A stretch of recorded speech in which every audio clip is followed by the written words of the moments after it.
So anyway, I was going to start talking about this train journey part of my life. So let me get it started. Oops, sorry.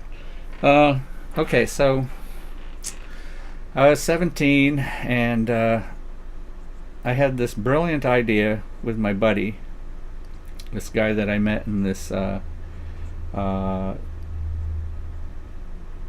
place for juvenile delinquents type thing, and you had the choice of either going to jail or going to this place, and so I went there. So met this guy, and we both got out of there, and we were working, and he was working somewhere. He was like a gardener for an estate, which was awesome. That's what I would have wanted to do, but anyway, so that's what he was doing, and I was working construction, and my brother was here, Alfred, and we were there, and I decided one day, I said with my buddy, I said, hey, you know what, we ought to just go up to Maine and build a log cabin. And he was telling me about his brother.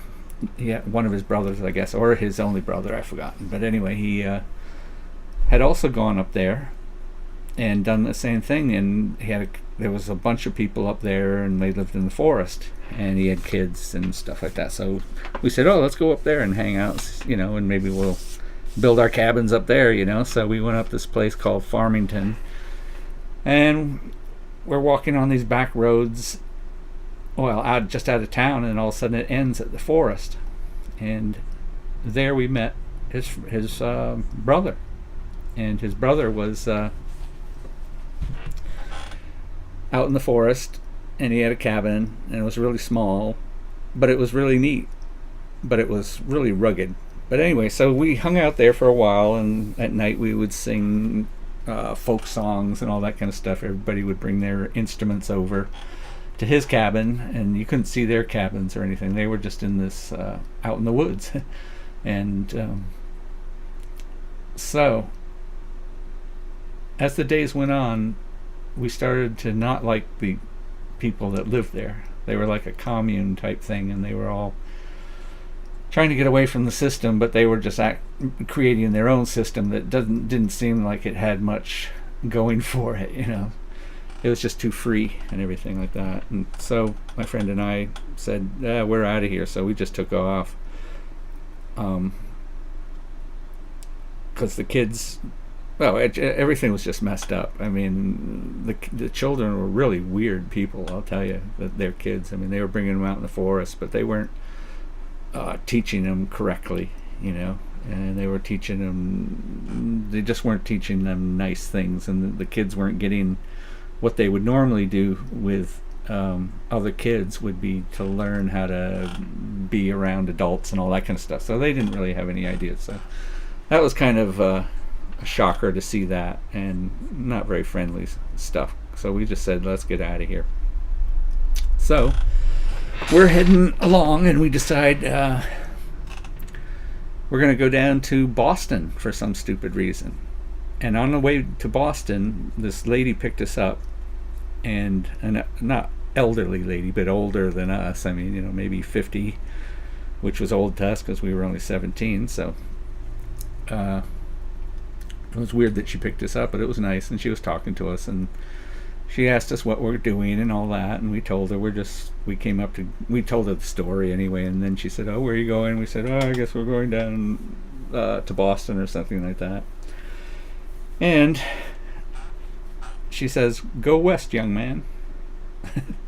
And that's a funny saying, so it's stuck in our heads. So anyway, we're walking along, and we're outside of Boston, and you can see the city lights and everything, and in the other direction is just the highway, and you can see the street lights of the highway, because it was this big massive turnpike, they called them, and it's just, it goes, the interstate highways, in other words. And we were at a toll booth, and we were just standing there, and it was getting dark. Well, it was dark, but there was just so much light from all the lights. It was terrible, horrible. Hate that. So we're standing there, and we're discussing what we're going to do in Boston. And then we really couldn't come up with any good reason to go there. And then jokingly said, "Oh yeah, that lady said go west." And there we are. We're standing on the highway at the toll booth, and we're like, "My God, we could just jump on, just stick out our thumb and go west." And we had no clue of what we were going to do. And next thing I know, we stuck out our thumb, and this guy stops.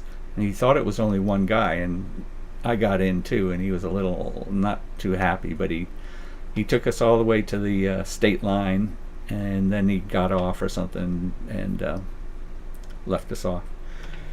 So anyway, there we were, and we're in a truck stop somewhere, and we meet this other people that decide to pick us up, and they're a real strange couple, and they offer me and him, my buddy, weed, and my buddy doesn't smoke, so I said, well, I'll take a hit, so I took a hit, and I got so stoned, and I realized that this is weird, and then they kind of getting angry at the fact that we weren't, my buddy wasn't smoking any, and that I wasn't going to have any more either, and I was like, no, that's good, and so they got us up to this other truck stop, and they went to get gas, and they didn't have the key for the gas cap, apparently. And it was kind of then that we realized, oh, this is a stolen car, and these people are like serial killers or something like that. They pick up hitchhikers and get them stoned and then do something to them. I don't know. I mean, it was really weird anyway. And they had no life story or anything like that, and they didn't seem to know much about their own car, so we realized that was that. So anyway, they dropped us off, and we get picked up by this other guy, and we're off anyway. So we made it all the way to Minnesota, and I used to live in Minnesota, so I said, oh, let's go down to a friend of ours that lived a couple doors down, actually, something like that. Yeah, it was a couple doors, maybe 5 houses down or something on this block, and I kind of knew where it was. I don't know how I did it because I only lived there. I mean, I lived there years and years before, but I found it, and we rolled up to this. Well, we were in his driveway, this guy's driveway, and nobody was home. We thought, so we just lay down in the driveway and went to sleep, because that's what we did. We were rugged, and when it's time to go to bed, you just go to bed. And so we're lying out in his driveway, and he comes home at like 2:00 in the morning, and he just leaves us there. And then they came out in the morning, and they go, and the mother and all that, and the wife, and they go, oh wow. And they said they knew who I was, and so they invited us in, and they said, oh, well, you can sleep here tonight and all that kind of stuff, and they fed us, and we stayed with them for a good week or something, and pretty soon they were like, is there anything you're gonna do or something? And we said, well, no, because we had no clue what we were gonna do. And so the husband finally said, okay, well, I'll get you a job, and you can get some money like that and everything, and then you can move on. And we said, okay, cool. So next thing you know, we were taking all these wires out of these bins that had been separated, and we were burning them on this hill, which is totally illegal. And luckily we were smart enough to know that we shouldn't inhale any of this plastic that was burning off the copper wire. And so we did that all day, one day, and then the next day we went to work again, and this time we got to just move all these iron bars and iron pieces. It was like a junkyard type place where he had iron and all sorts of iron, steel and iron. We had to separate it and everything, which just was a murder because it was so heavy and it was so hot. So anyway, we decided, okay, we're done with this. Let's get out of here. So we got our pay at the end of the day and took off and went to sleep. Anyway, we decided let's go to the next town over because we found out where their daughter was, who used to babysit for me when I was a kid. And we had seen her in England too. I had anyway. So it's just kind of family friend. And apparently I've seen her in pictures and she still is a family friend. So there we were in Mankato. That's where she lived, in Minnesota. And we found her and found her apartment and all that. We camped out outside her door, and one day she came home and she knew who we were, invited us in and all that. And so we hung out there for another good week. And then all of a sudden one day there's a knock at the door, and it's her father and the mother and everything. They came to visit her at college. And there we were, and he wasn't very happy with that. But she backed us up, and anyway, we decided we got to split anyway. So there we were. We we went downtown Mankato, and we were sitting in a bar one night, and we were talking to this girl, and she said, "Oh, well, if you need a place to stay, you can stay at my place." And she told us where it was. It was on the second floor of this building down the road there and down the street. And this was just a little town, college town. And so we said, okay, yeah, sure. So about 1 o'clock that night, we went up to her apartment in this building, and there was on the door, it said like 12. Well, there was 12A and there was 12B. So we knock at this door. We think that's her door, and this girl answers, and it's a dark-haired girl, and she's like half-dressed type thing, and in a nightie and all that, and she's like, "Oh wow," and she goes, "Yeah, can I help you?" And we're like, "Oh, this blonde girl said that we could come up here and stay and sleep the night, or stay here." And she said, "Oh, okay." She goes, "She's not home yet, And we said, "Oh, okay." So she brought us in. She talked to us for a while, and she offered us the bed. It was a big bed, queen size bed, or in this other living room area just off of that. It wasn't closed or anything. It was just the same room type thing. But there was a couple couches. So we said, we'll take the couches. So. Oh no! This was another night. This was the second night. But I'll tell you. I just messed it up. I was just imagining it because it was kind of cool. So we said no. She goes, okay. So she said, yeah, there's a bed in there and all that kind of stuff. We said no, we're good. We'll just sleep on the floor here. And so we just kind of moved the kitchen table a little bit, and my friend just rolled over on the other side of the room, on the other side of the kitchen, and he just fell asleep, and I kind of fell asleep. And all of a sudden, I hear click, clack, and then all of a sudden, boom, and this girl screams, and she's lying on top of me. And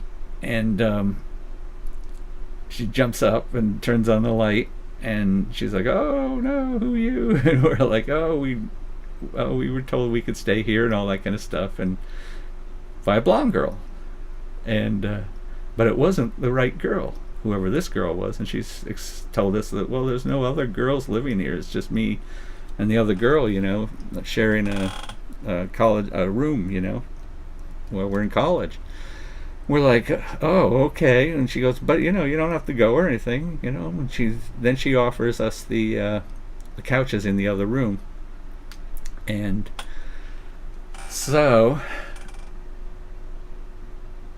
what was I going to say? Oh, so anyway, yeah, so she talks to us for a while, and then she goes, okay, and so she goes to bed, and we're just lying there, and we go to sleep pretty soon, and then I wake up, and this girl walks in the room, and I open my eyes, and there's this half-nude girl standing there, and she had forgotten that we were there, and so she gets her clothes and covers up and all that, and that was kind of funny.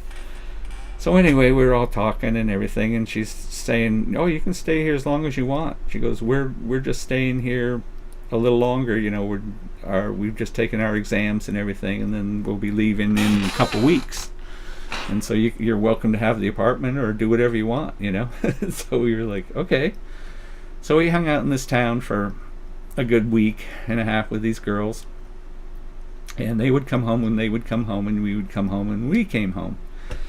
And then one day we just said, "Oh, let's get out of here." So we decided to go. They were going to go, I guess, the next day or something like that. So we decided, well, okay, we got to get out of here.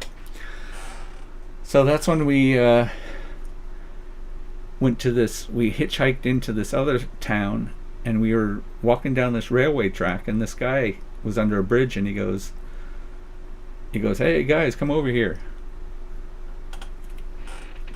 So we walk over, and he offers us some coffee or something like that. He had a pot on him,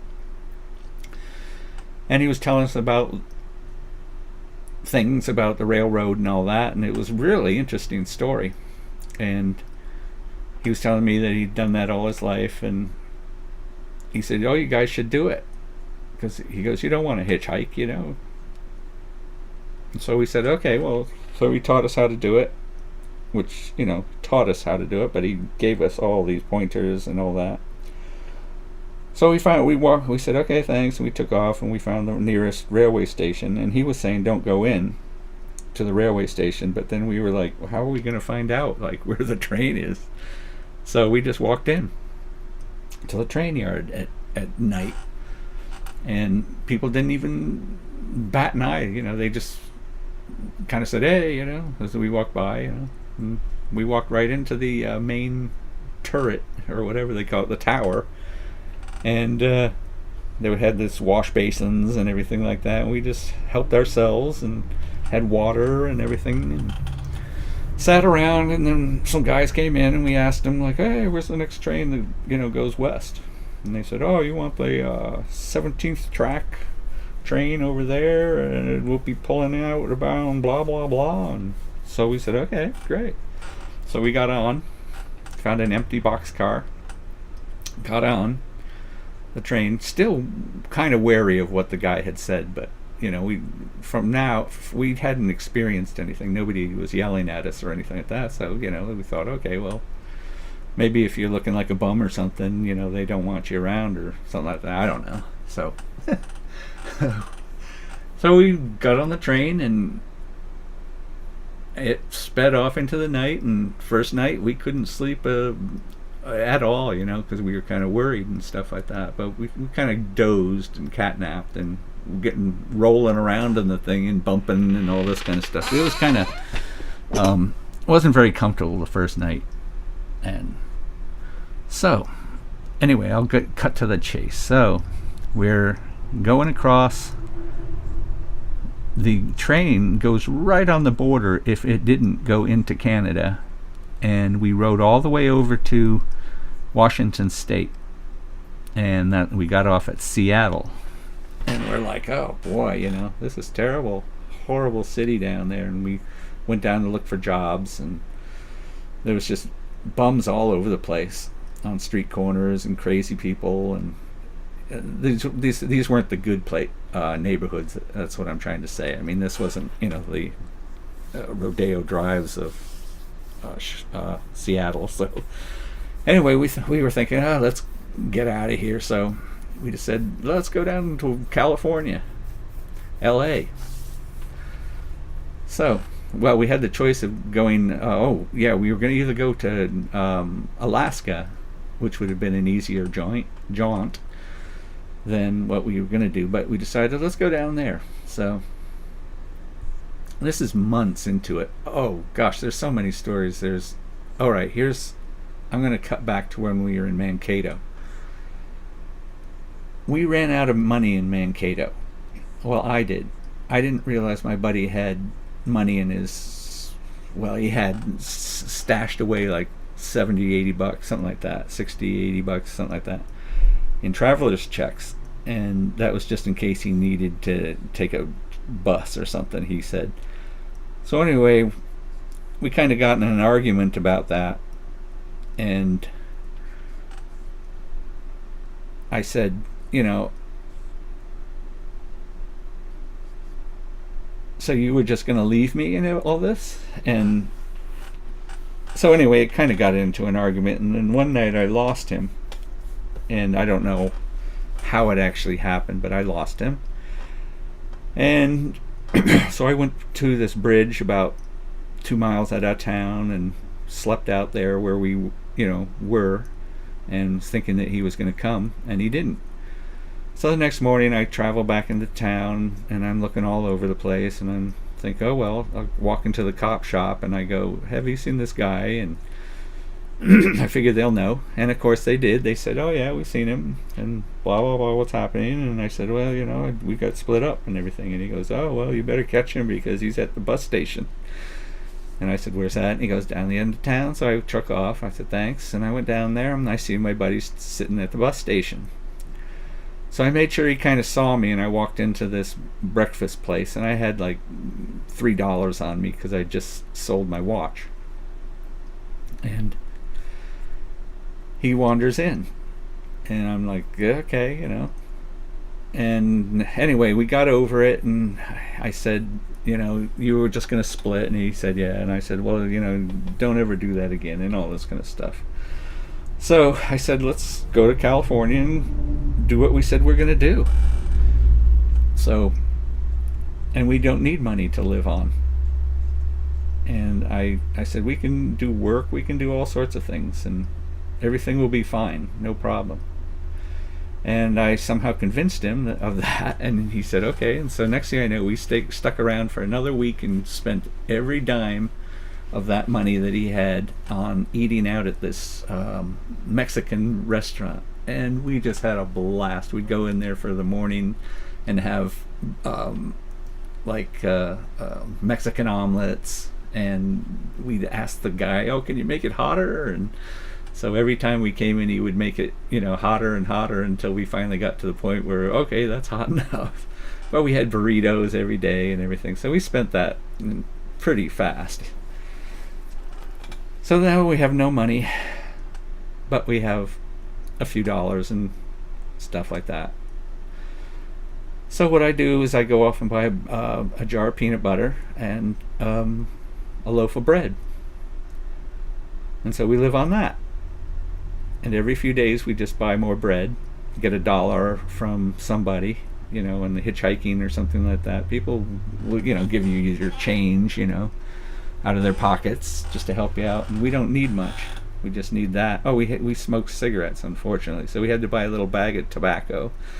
And we rolled our own, but we would only smoke like maybe three a day, if that.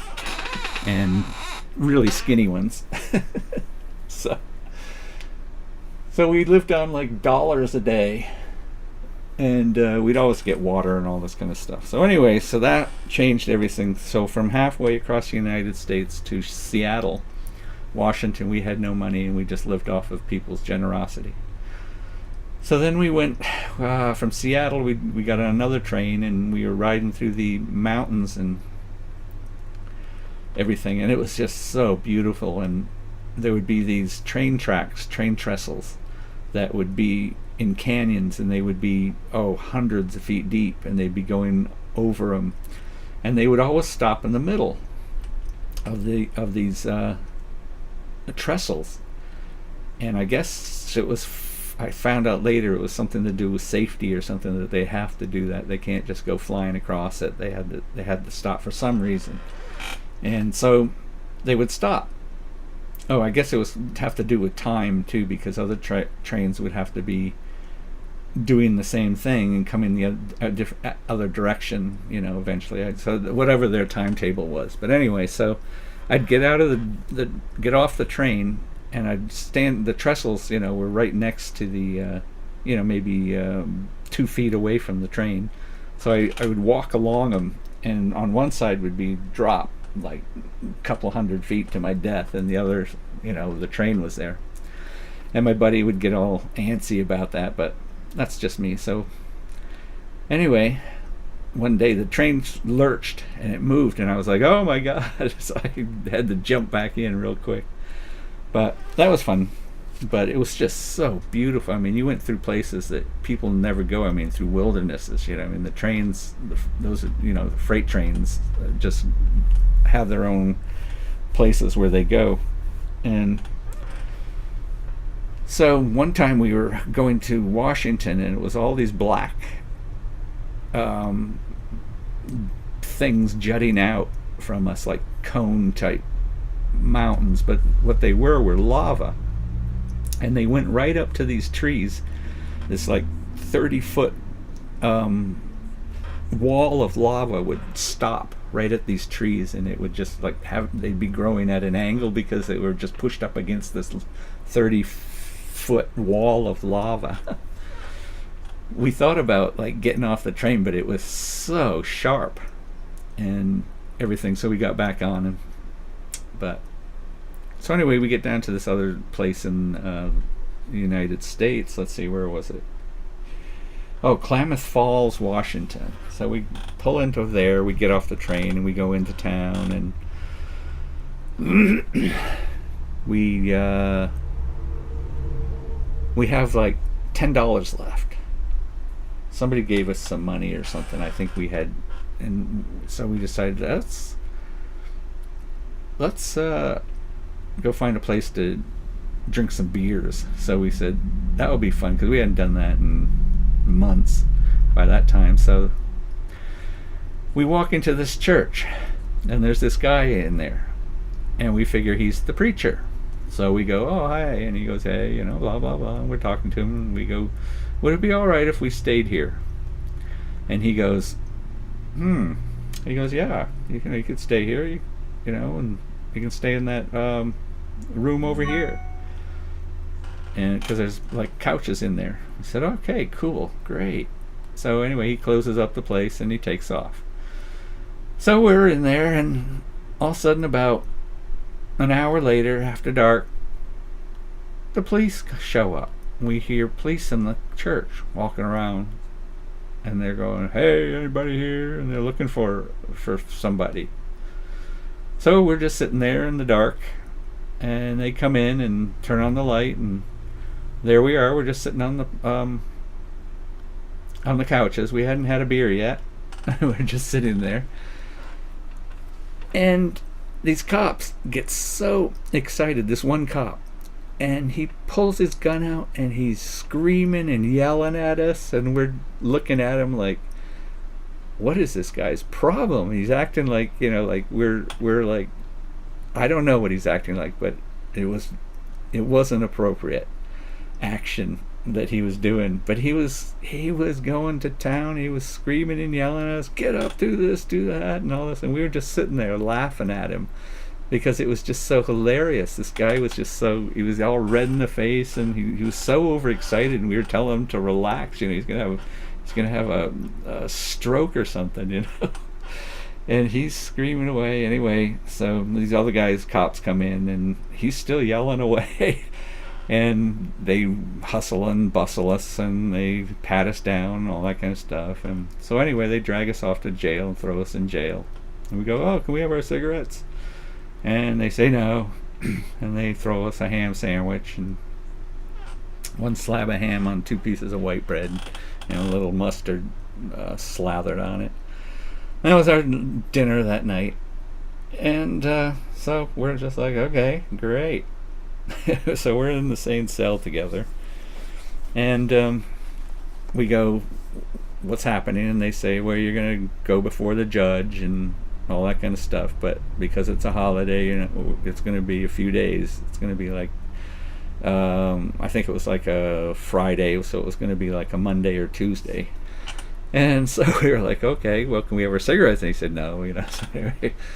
So anyway, we're sitting in this jail cell, and we made up these games we played, and so we kept ourselves busy. And this other guy down the hallway heard that we needed cigarettes, so he was throwing cigarettes down. He'd light them and then throw them down the thing, and we'd scrape them up and smoke them and stuff. And about the third day, I guess, the cops decided to give us our cigarettes back, so that was kind of nice. And so one day we get out, wake up and they hear the jailer guy come, and they come in and tell us we're going down to the court today, and I think it was Tuesday. And so we said, okay, great. So he goes, it's only down the street, so you guys aren't going to run, are you? And we said, no, we're not going to run. She said, okay. So we walked in front of him, and we walked all the way down to the court, and we walked in, and we're sitting there, and this judge says, okay, case number blah blah blah, and we stand up, and he goes, okay, so you're being charged with breaking and entering and stuff like that. And we're like, I don't think so. And they go, well, you were in the church. And we said, no, we talked to the preacher, and he said it was okay for us to stay there. Well, apparently there's the preacher, and it's not the preacher that we were talking to. And he goes, well, you didn't talk to me. And I said, well, we talked to somebody, and he was in there, and he locked up afterwards and everything, and they said, well, it wasn't me. And he goes, besides, I wouldn't let you sleep in there, and blah blah blah. He goes, I want you arrested for trespassing and stuff like that. And then that's when we got excited, and we said, okay, look, we were in your church, we weren't going to do anything, we were invited to be in there. So that's the first part. Secondly, you're supposed to be a church, and you're supposed to be a nice person, you're supposed to take in people. And so we started reeling off all this Bible stuff that my buddy and I had been into, and we were into all these different religions and everything, and so we were just saying all these things to him, and the people in the courtroom were kind of giggling and laughing pretty soon, because we were just making fun of this guy, like what an idiot. You're supposed to be, you're supposed to take in people and do all this kind of stuff and offer sanctuary and all this kind of junk. And he wanted us to be all arrested and all this kind of stuff. And then we went on to the cop, we were going, and then this bozo comes in, and he's screaming and yelling at us, and we're just laughing at him, because we're not against authority, but when somebody's just acting like that, it's just ridiculous. It was just so just off the wall, and we just felt sorry for the poor guy, because he was going to hurt himself. Maybe shoot himself in the foot or something, we don't know. But anyway, he was in the court too, and pretty soon everybody was laughing about that. And so finally the judge said, okay, I don't see any reason to hold you guys, but maybe you should leave town. We said, oh great, thanks, man. So we got walked out to the edge of town by the guy, the cops, and that was it. And we took off. So we went to this other town, maybe, I don't know, in the same state, I believe, or no, in the next state down.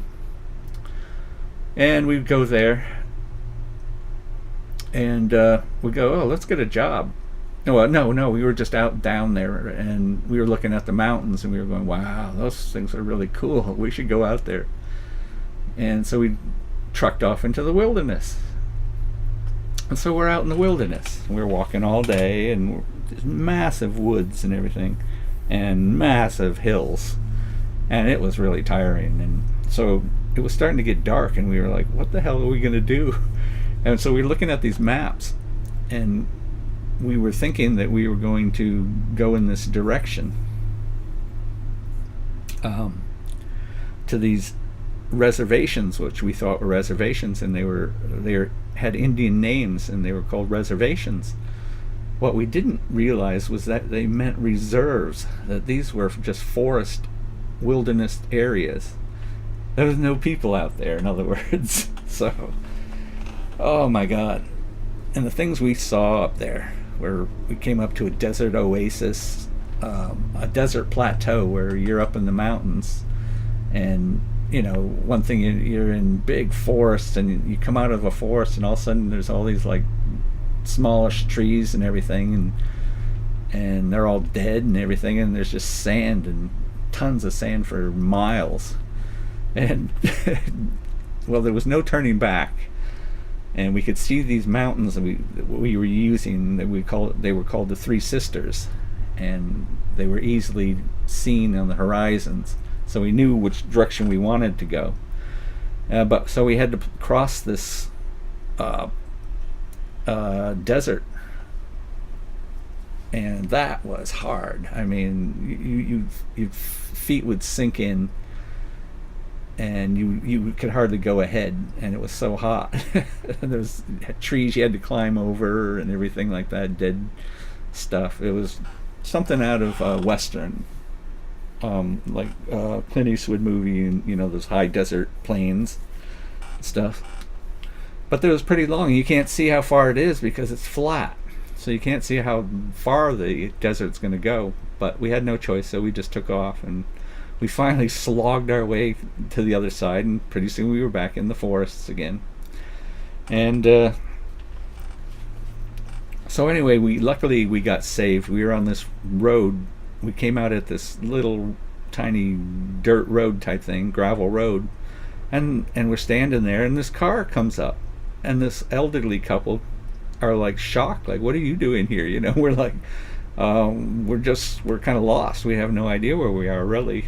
And he goes, wow, you are miles and miles from anything. And we were like, oh.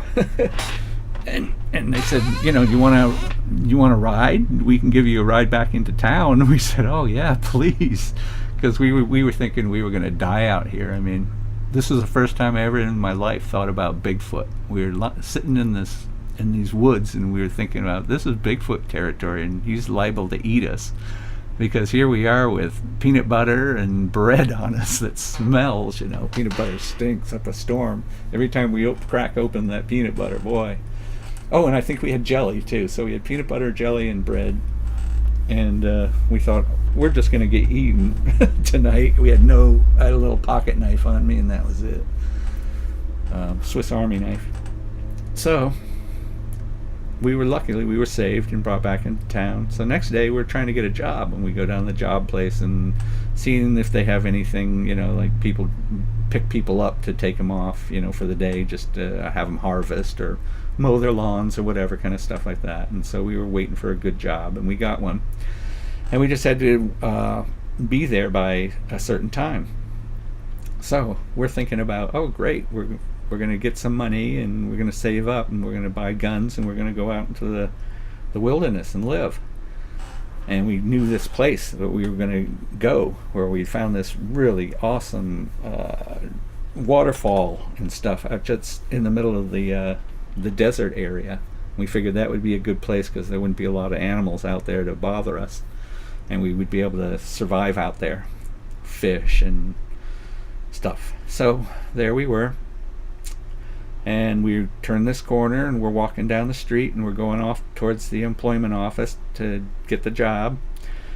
And next thing you know, all these cops surround us, in front of us and in back of us, come squealing in. Everybody jumps out. There's sirens going. And all these cops have their guns drawn, and they're all like in their stances and hiding behind the doors of their cars. And this guy yells at us, and we're like, to stop. And we're like, okay, this is weird. So we're thinking this is funny. So anyway, they tell us to do all these things, get on our knees and then lay down, put our hands behind our back. And they come up and they handcuff us, and they put us in the back of this vehicle, and they speed off, and we're like, what's happening? They go, you just robbed somebody and beat up the person. We said, I doubt that. And he goes, well, that's the description of, and it's so, so we were like, okay, well, this isn't good, And so where we're going, and he goes, we're going up the hospital, and we'll get the lady to identify you.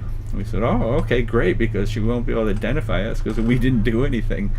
So there we are. We're driving up there, and we go, we got a job that we're supposed to be at. We're supposed to be there at 8 a.m. The person's going to pick us up. And he goes, well, you're not going to make it. I said, oh my God, that's not fair. And so we went up there, and the lady was at the hospital, and we got out of the car, and she was behind the glass, front doors, and she waved at us and waved at the cop, and said, "No, that's not them." And he's like, "Oh." And I said, "Told you." And so he tried to get us back down to the place to see if we could get the job, and it didn't work. And so we lost the job and everything. And and we decided, let's get out of town because this isn't cool town anymore. They weren't very nice people. So we said, let's go down to California. And let's go down to South America. So we decided, okay, we'll go down to South America. So we have to go through California and all that, and through Mexico, and or whatever. Somehow we're going to get down there. So, where am I? Okay, we jump on this train and we go zooming off, and we end up in this other town. I mean, there's other towns all along the way, and then what? Okay, so anyway, we're in this other place, Stockbridge, California, and we get off this train and we're walking along the tracks, and this guy unloading this truck. I mean, train thing. Freight train box car, and he goes, "Hey, where are you going?" And we told him, "Well, we're heading down to California." And he goes, "I wouldn't walk down there. You'll get killed not walking down those tracks right down there." We said, "Oh yeah, right." And he goes, "No, I'm serious. They'll kill you." And so we were like, "Okay, yeah." And he goes, "Tell you what, you help me work, and I'll pay you, and then I'll take you down the tracks." So we said, okay, fair enough. So we helped him unload this fertilizer and all this kind of junk into this other truck, and we finished, and we walked into town off the track, and we're in this little park not far from the tracks, and he buys us some beer, and we're all sitting around, and this other guy walks over, and they're talking to us, and he goes, "This is the worst park in the world." And we're like, "Oh wow." And he goes, "Yeah." He goes, "A guy gets killed here each day." And the park isn't very big. I mean, it's like an acre, if not 2 acres, maybe 2 acres. And we're like, okay. And this guy goes, "Oh yeah." He lifts up his shirt and he goes, "Oh yeah, I always carry a gun." And these are bums. These are freight train bums and all that. Anyway, so they're talking to us, and they're telling us, "Oh, somebody gets killed here all the time, and blah, blah, blah, and we'll help you take you down the tracks, a little later." And we said, okay. So we're hanging there, and he's talking about, he goes, "See that other bum over there?" And we're like, "Yeah." And he goes, "If he comes over here, I'm not gonna give him any beer." And we're like, okay. And then he says, "I mean it. If he comes over here, I'm gonna kill him." We're like, "Yeah, right, okay." And so we're thinking, this isn't good. So this other guy's sitting in front of us with a gun, and this other guy's going to kill this other guy if he comes over. Well, of course the guy started, "Come over." And the other guy yells at him, and pretty soon they're standing there and yelling at each other, and it just seems like nonsense what's going on. So the next thing you know, the guy turns around, and the other guy pulls out a knife, a big, huge 10-inch knife, and stabs him in the back, just rams it in his back. And we're like, oh yeah, we're just in shock. We're just sitting there, and the guy stands there, and he's like, and he's like holding his front because the knife came out the front, and we're like, oh my god. And the guy pulls it out, and he throws the knife, and he's standing there, and because these cops, security guards, saw this happening across the street from out of a factory, and they were standing there, and I guess they were on a break or something, and they saw him do that. And they came over and grabbed him and all that kind of stuff. And this other, we're like getting ready to go, and the guy sitting there in front of us, he goes, "Don't move a muscle." and he's the one with the gun. And we're like, oh gosh, what do we do, you know? So we're sitting there, and he goes, don't say anything. You didn't see anything. Just say that we didn't see anything. So the cops show up, and this guy's lying on the ground, and they're asking him, who did it to you? And this other guy's going, well, he did it to him. And the other guys, the security, are going, oh, I think he did it to him, and blah blah blah. And they're asking the guy on the ground, he's not telling. And so they say, well, we're just going to let you bleed to death if you don't tell us, you know. And but he wouldn't tell. So finally they carted off they asked us if we saw anything, and of course we said no, and they asked us again, we said no. And so anyway, they dragged the other guy off in the hospital. Ambulance came, took him away, and they took the other guy off into another paddy wagon, and as he's going off, he's yelling out the window, he's going, don't worry guys, I'll be out in a few hours and I'll take you down the tracks. And we're like, oh, super. And this other guy goes, he's not going to be back.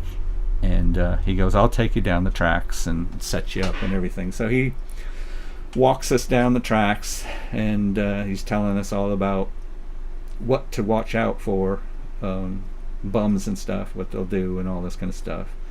And he's telling people that we're okay, we're cool. And he meets this whole bunch of bums, and it's nighttime now, and it's late, and we're like, okay. He goes up to the bums, and he goes, you know, these guys are cool, I don't want them hurt or anything like that, you know, they're cool guys, they just saw Jim Bob try to murder somebody. So, oh no, hold on a sec. Alright, I thought somebody was coming in. Okay, so he said we would be cool. Of course, we're not feeling too safe by now.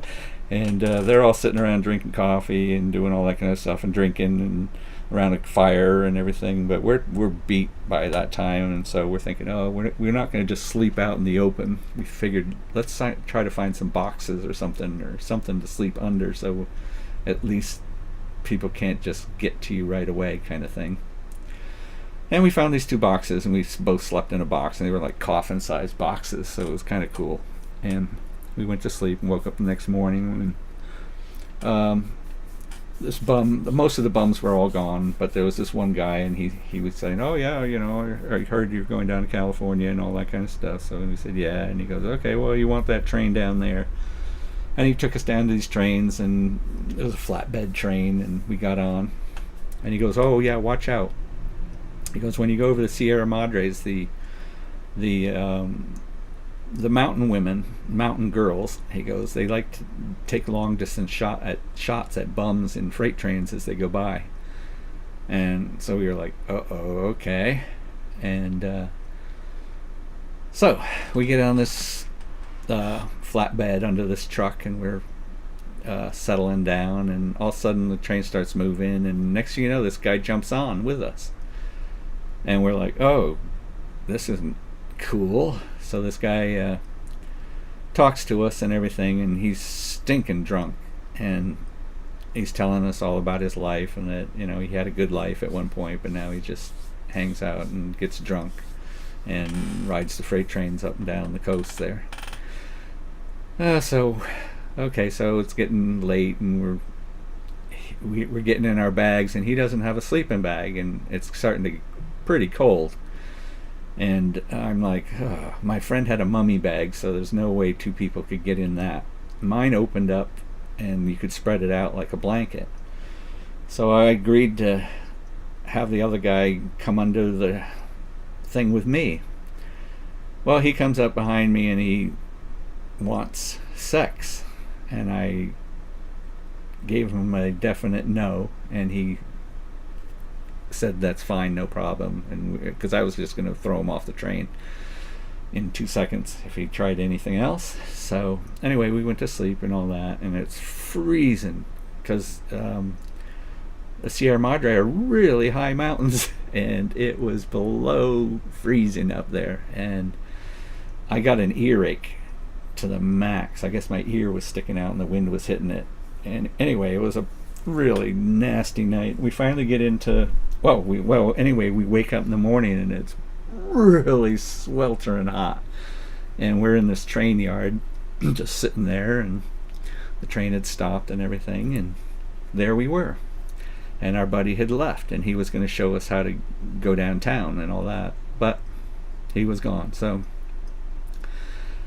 there we were. We were at the top of LA, and LA's like 32 miles long or something like that.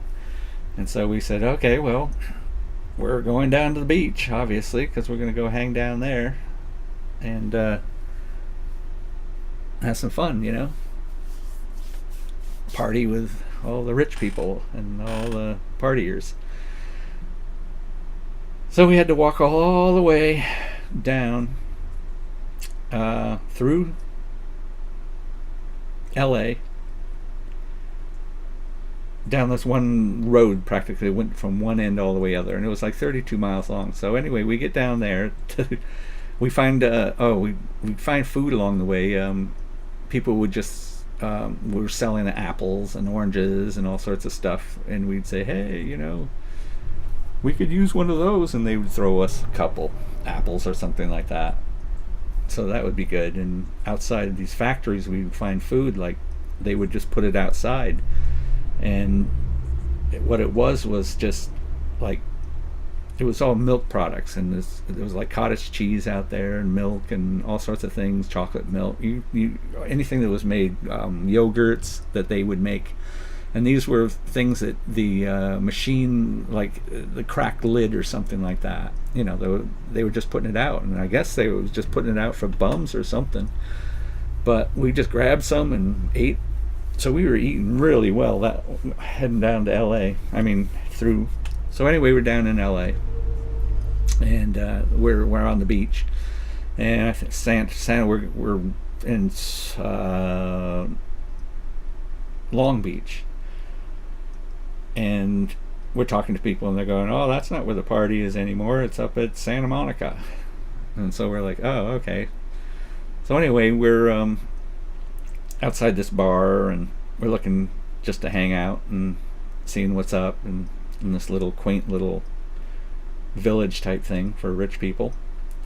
And all these girls come out of this bar, and they're all come over to us, and they're chatting us up, and they're saying, oh man, you gotta come to this party, And we're like, wow, okay. And they go, yeah. You go, yeah, we're just heading up there right now. And there's this car there, and it's a pretty small car, but it's it's big enough. And so we're all piling in, and we have our backpacks, and we don't have anything in our backpacks, but maybe bread and peanut butter, and we have our sleeping bag tied to the bottom of them, but they're basically just deflated. So anyway, they go, oh, there's not enough room for your backpacks. And we said, oh, we could throw them in the trunk. And they said, oh no, the trunk's full. And the trunk was full. And so it ended out that we didn't get to go with them, which was a drag, because that would have been really fun. So anyway, we wandered off, and we think, oh, okay, we got to find a place to sleep and all that. So we see this mission. We go, well, at least we'll get something to eat and all that. So we go into this mission, and these doors our bags get taken from us. And there's just like 100 bums in there, and it just stinks and stuff. And we're in this like church type place, and part of it, and they give us a sermon and all that. Next thing you know, we're allowed to eat, and so we have sandwich and some broth and all that, and coffee, and then they go, okay, it's time for you guys, everybody to take a shower, and supposedly we're all going to go take a shower together, and then we're all going to go sleep in this room together. And I said, no, thank you, we're leaving. They said, well, you can't leave, We said, oh no, we can leave. And they were trying to insist that we couldn't, and we were like, I think you better open this door, mister. So they opened up the door, and there we are standing out in the street, and it's I don't know, 9 o'clock at night or something like that, and we're out in the middle of down the bottom of LA, and we don't know what to do or whatever. And so we start wandering off, and we see this guy ahead of us, and he's just standing on the street corner. We're like, this guy doesn't look very nice. And So as we're walking up to him, he's like, "What are you guys doing?" We said, "Oh, we're just heading off. We're heading up to Santa Monica." He goes, "You're not going this way." We said, "What do you mean?" He goes, "You're just not going this way." And he goes, "Get back to that place and go sleep in there. You know, that's where you're supposed to be." We said, "No way we're going to go there. That's stinky old men, and that's disgusting." So anyway, they let us through. So you have that story. So I'll start where the next story where we leave LA. That's where I'll start. We did the all the way up to Rodeo Drive and waking up there and all that kind of stuff. Well, I'll finish up and I'll take you off onto the next trip, leaving there and heading east. Well, we didn't know exactly where we were heading actually, but so this is 56 minutes long. That's good enough. I will see you on the next movie. I don't know if I'm going to do it right now because I've been talking for an hour and I'll probably lose my voice pretty soon. And I have other things to do that I'd like to get done. And I haven't even eaten yet. It's 12:30 now. Okay, so I'm out of here. See you later. Bye.